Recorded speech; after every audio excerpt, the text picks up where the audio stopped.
بسم اللہ الرحمن الرحیم. عزیز طلبہ و طالبات، السلام علیکم. میں احسان الحق 12ویں جماعت کی اردو کے لیکچر کے ساتھ آپ کی خدمت میں حاضر ہوں.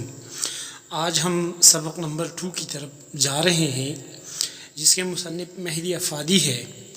اور مہدی افادی 1875 کو یعنی 1875 کو پیدا ہوئے اور 1921 میں یعنی 1921 میں انتقال کر گئے. وہ ہندوستان کے علاقے گورکھپور میں پیدا ہوئے تھے اور عربی، فارسی اور اردو کی تعلیم حاصل کی تھی، اور پھر عملی زندگی کا آغاز نائب تحصیلداری سے کیا تھا. ان کی تصانیف میں صرف ایک تصنیف موجود ہے، افادات مہدی، اور یہ بھی ان کی زندگی میں شائع نہیں ہوئی تھی. یہ ان کے انتقال کے بعد ان کی اہلیہ نے شائع کی تھی. اس کتاب کی خصوصیت جو ہے وہ ظرافت ہے. ظرافت، شگفتگی یا طنز و مزاح یا جو پرلطف نثر ہو، جو لوگوں کو مزہ دیتا ہو، تو اس قسم کے نثر کو کہتے ہیں. اور اسلوب ان کا انتہائی دلکش ہے. اسلوب لکھنے کے انداز کو کہتے ہیں کہ جب آپ کسی کتاب کو پڑھنا شروع کرتے ہیں اور وہ آپ کو مزہ دے تو اس کو کہتے ہیں کہ یہ اس کا اسلوب دلکش ہے.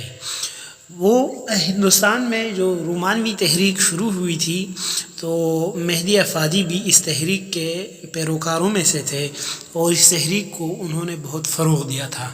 اور ان سب کے علاوہ وہ ایک ماہر نقاد بھی تھے. نقاد یعنی تنقید کرنے والے، یعنی کسی فن پارے کی اچھائیاں اور برائیاں تلاش کرنے والے. تو یہ کئی خصوصیات تھی ان کی زندگی کے، کئی اہم گوشے تھے جو آپ کے سامنے میں نے رکھ دی. اب چلتے ہیں آگے ان کے سبق کے خلاصے کی طرف. عزیز طلبہ، مہدی افادی کا جو سبق آپ کے نصاب میں شامل ہے اس کا نام ہے سقراط. سقراط ایک قدیم یونانی فلاسفر تھا، اور وہ 470 قبل مسیح میں پیدا ہوا تھا اور 399 قبل مسیح میں انتقال کر گیا. یہ تاریخ الٹی سمت جا رہی ہے کہ یہ چونکہ قبل مسیح کی تاریخ ہے، حضرت عیسیٰ علیہ السلام سے قبل کی تاریخ ہے، اس لیے ابھی حضرت عیسیٰ علیہ السلام کی پیدائش کو 470 سال باقی تھے کہ وہ پیدا ہو گئے، اور ابھی 399 سال عیسیٰ علیہ السلام کی پیدائش کو باقی تھے کہ سقراط انتقال کر گیا. تو یہ تاریخ اینٹی کلاک وائز آ رہی ہے. جس طرح گھڑی کی سوئی الٹی سمت جا رہی ہو تو اسی طرح یہ تاریخ بھی الٹی سمت آ رہی ہے حضرت عیسیٰ علیہ السلام کی پیدائش تک. اس کے بعد پھر عیسوی تاریخ شروع ہوتی ہے جو کہ 1 سے شروع ہو کر آگے جو آج 2020 اس کی ہے، تو یہی تاریخ ہے اس کی. مہدی افادی کا یہ سبق 2 حصوں پر مشتمل ہے. ایک حصے میں سقراط کی زندگی کے متعلق بحث ہے، اور دوسرے حصے میں ان کی تعلیمات کا مختصر سا خلاصہ موجود ہے. یہ سبق انتہائی مختصر ہے، 1-2 صفحات پر مشتمل سبق ہے. اسی وجہ سے میں نے مصنف کے حالات زندگی اور سبق کا خلاصہ دونوں کو ایک لیکچر میں کور کرنے کی کوشش کی ہے. سقراط یونان کے شہر ایتھنز میں پیدا ہوا تھا. ایتھنز یا ایتھنس، سین سے آخر سے، دونوں طریقے سے لکھا جاتا ہے. یونان کے کئی شہر ہیں نا، ایک مقدونیہ اور اسی طرح ٹرائے، اور یہ مختلف قسم کے شہر تھے. ان میں ایک شہر ہے ایتھنز جو کہ مشہور شہر ہے، اور یہ کئی سالوں تک یونان کا دارالخلافہ بھی رہ چکا ہے. تو سقراط یہی پیدا ہوا تھا. آبائی پیشہ بت تراشی تھا، یعنی سقراط کا والد ایک بت تراش تھا، اور سقراط نے بھی اس پیشے میں مہارت حاصل کی تھی. یعنی وہ بھی ایک اسٹیچو بنانے والا، ایک مجسمہ ساز بن گیا تھا، ماہر تھا. لیکن اس کی طبیعت فلسفے کی طرف چونکہ مائل تھی، اسی وجہ سے اس نے بت تراشی ترک کر دی اور فلسفے کی طرف مائل ہو گیا تھا. اس وقت یونان کا قانون ایسا تھا کہ ہر نوجوان کو زندگی کا کچھ نہ کچھ حصہ فوج میں گزارنا پڑتا تھا. تو اسی قانون کے تحت سقراط بھی کچھ عرصے تک فوج میں شامل رہا، اور پھر جب لڑائی سے فراغت ملی تو اس نے اپنی وضاقتہ میں تبدیلی لائی، اور کافی سادگی اس کی زندگی میں پیدا ہو گئی. سقراط نے لڑائی کے دوران کئی اہم لوگوں کی جانیں بھی بچائی تھی، مثلا ایلسی بائیڈیز، زنوپن اور اسی طرح کئی ایسے لوگ ہیں جن کی زندگی سقراط نے بچائی تھی، اور اسی وجہ سے السیبائیڈس اور زنوپن اس کے شاگرد بنے تھے، اور دونوں اس کا انتہائی خیال رکھتے تھے۔ جب اس نے لڑائی سے فراغت حاصل کی تو اپنی وضاقتہ یعنی شکل و صورت، لباس، حلیہ وغیرہ، یہ جتنے بھی عادات و اطوار اسی طرح آتے ہیں، اس کو وضاقتہ کہتے ہیں، تو اس میں اس نے تبدیلی لائی، یعنی سادگی برتی، اور وہ درس و تدریس کی طرف متوجہ ہوا۔ لہٰذا وہ دریا کے کنارے یا باغات میں یا کہیں بھی جب اسے جگہ مل جاتی تو وہ بیٹھ جاتا، اور اس کے گرد شاگردوں کا ایک حلقہ جمع ہو جاتا، اور وہ ان کو فلسفے کا درس دیتا تھا۔ جب سقراط کے گرد یہ شاگردوں کا جمع ہونا یہ شروع ہوا تو یونان کے جو اہل مراتب لوگ تھے، یعنی جو بااثر لوگ تھے، جو عہدیدار تھے، منصبدار تھے، ان لوگوں کو سقراط کے گرد لوگوں کا جمع ہونا اچھا نہیں گزرا، کیونکہ قدیم زمانے میں کسی شخص کے گرد لوگوں کا جمع ہونا یہ خطرے سے خالی نہیں تھا۔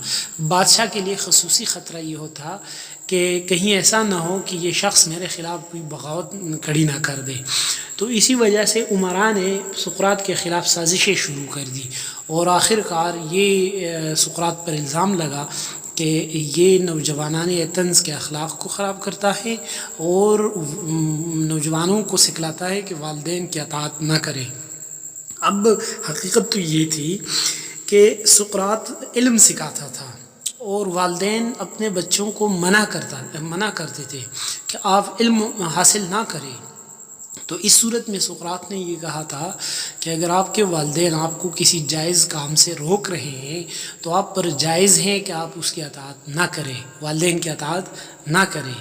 تو اسی نے پھر جا کر سقراط کو الزام کا نشانہ بنایا کہ سقراط نوجوانان ایتھنز کے اخلاق کو خراب کرتا ہے اور ان کو سکھلاتا ہے کہ والدین کی اطاعت نہ کرے، یعنی ان کی نافرمانی کرے۔ پھر وہ مذہب کی تاکید پر زور دیتا تھا، لیکن بہرحال سقراط پر یہ الزام لگا، اور اسی الزام نے اس کو سزائے موت کا مجرم قرار دیا۔ یعنی جن لوگوں نے یہ الزامات لگائے تھے عدالت بھی ان لوگوں کی تھی، لہٰذا وہاں سقراط کا کیا کہنا تھا۔ سقراط کے شاگردوں نے بہت کوشش کی کہ سقراط کی سزا روک دی جائے۔ ان شاگردوں میں ایک کا نام قریتو تھا، یہ امیر شخص کا بیٹا تھا، اور اپنی امیری کی وجہ سے یہ سقراط کی بہت مالی مدد بھی کرتا تھا، لہٰذا اس نے جیل کے داروغہ یعنی چوکیدار یا جیلر کو پیسے دیے اور اس سے یہ کہا کہ تم جیل کے دروازے کھول دو تاکہ سقراط بھاگ جائے۔ سقراط کو جب پتہ چلا تو اس نے منع کیا، اس نے یہ کہا کہ ابھی تک مجھ پر صرف الزام لگا ہوا ہے، جرم ثابت نہیں ہوا، اور اگر میں جیل چھوڑ کر بھاگ جاؤں تو اس صورت میں مجرم قرار پاؤں گا، لہٰذا میں مجرم ہو کر مرنا پسند نہیں کرتا۔ سقراط کو جس دن سزا سنائی گئی اس دن سے 30 دن بعد اسے سزا دی گئی۔ وجہ یہ تھی کہ یونان میں یہ قانون تھا کہ وہاں تیورس جو اس کا ایک دیوتا تھا، یونان کا ایک دیوتا تھا، اس دیوتا کا ایک مندر موجود تھا ویلوس نامی ایک جزیرہ میں، اور اسی وجہ سے یہ مندر ویلوس کے نام سے مشہور تھا۔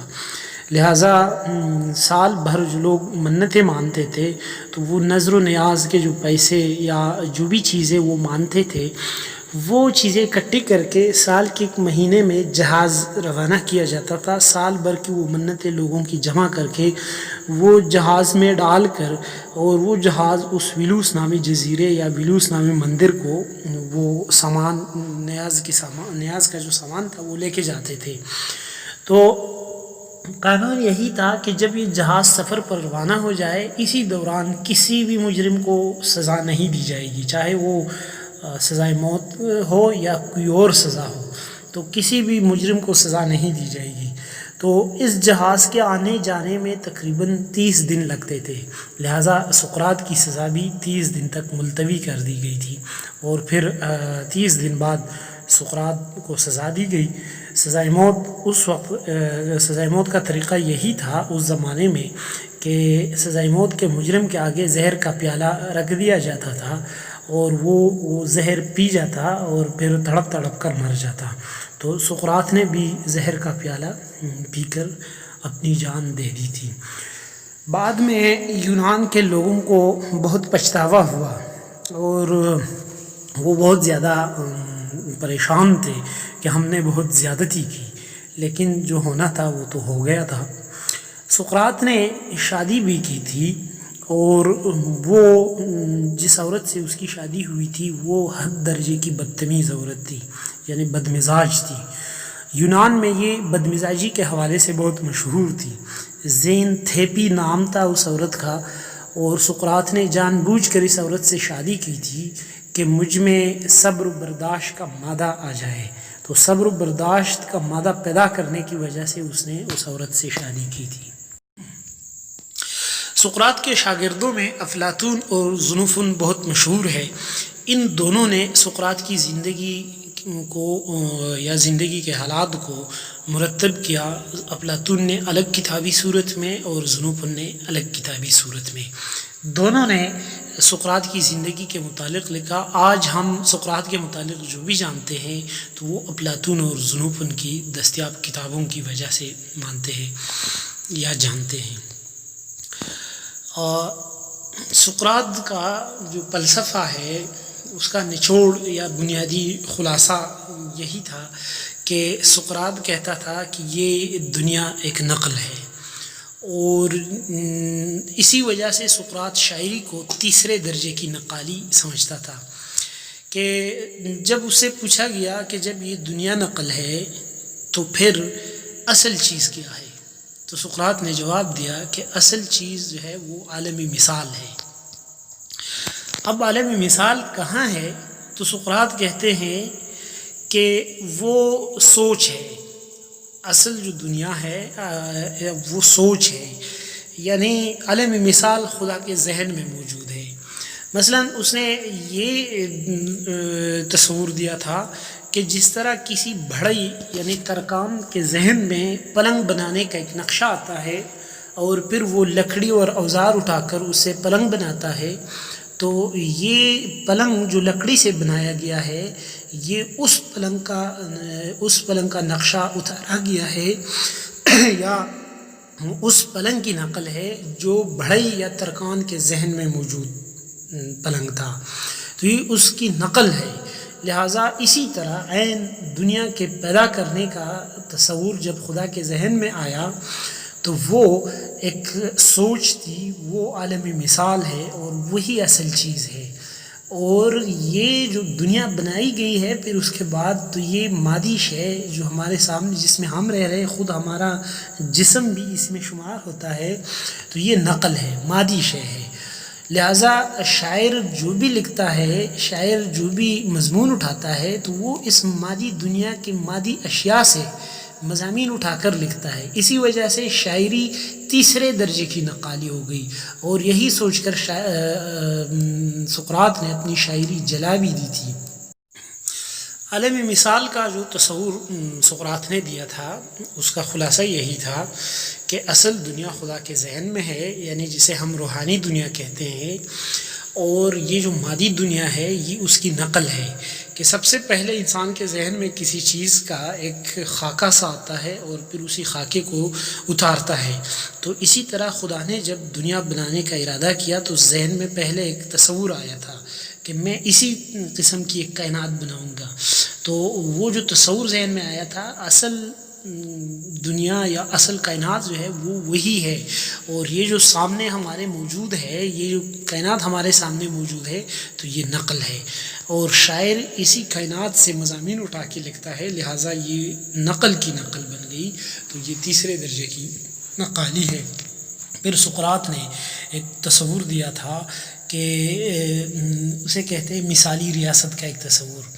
تو اس نے جو مثالی ریاست کے ایک ماڈل ریاست جو اس نے تصور دیا تھا اس میں شاعروں کے لیے جگہ نہیں تھی، اور وجہ وہ یہ تھی کہ یہ نقال ہوتے ہیں اور یہ آرام سے بیٹھتے نہیں، لہٰذا ان میں بغاوت کا مادہ زیادہ ہوتا ہے، لہٰذا شعراء کو اس نے نکال دیا تھا اپنی اس ماڈیول سٹی سے، یا ماڈل کیا کہتے ہیں، مثالی ریاست سے۔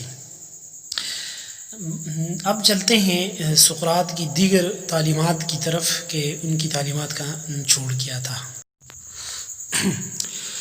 سقراط کا تصور یہ تھا کہ آج کا کام کل پر نہیں چھوڑنا چاہیے، یعنی آنے والے دن کی امید پر آج کے دن کو ضائع کرنا یہ صرف بیوقوفی ہو سکتی ہے۔